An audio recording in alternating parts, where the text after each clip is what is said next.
भाजपचे आमदार सुनील कांबळे हे सातत्याने आपल्या वादग्रस्त वक्तव्यांच्यासाठी, अर्वाच्य भाषेसाठी आणि दादागिरीसाठी कुप्रसिद्ध आहेत. 2 वर्षापूर्वी आमदार सुनील कांबळे यांनी पुणे महापालिकेच्या एका महिला कार्यकारी अभियंत्यांशी अत्यंत अभद्र आणि अर्वाच्य भाषेमध्ये शिवीगाळ केलेली.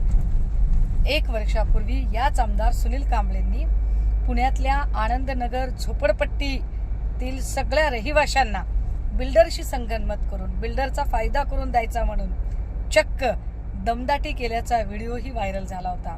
आणि त्याच आमदार सुनील कांबळेंचा आजचा हा चक्क सन्माननीय उपमुख्यमंत्र्यांच्या उपस्थितीत दादागिरीचा हा व्हिडिओ. याचा अर्थ असा आहे की सुनील कांबळेंना जर पहिल्याच प्रकरणामध्ये समज दिली असती, त्यांच्यावर कारवाई झाली असती, किंबहुना त्यांचे निलंबन झाले असते, तर त्यांची पुन्हा पुन्हा असे करण्याची हिंमत वाढली नसती. मात्र जर आमदार भाजपचा असेल तर भाजपा अशा आमदारांचे किंवा अशा कुठल्याच लोकप्रतिनिधींचे कधीही निलंबन करत नाही.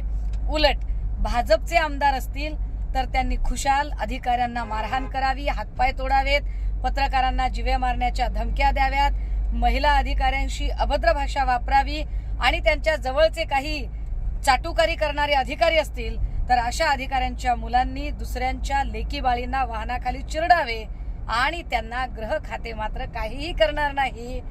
ही सध्याची भाजप शासित या सरकारची तऱ्हा आहे.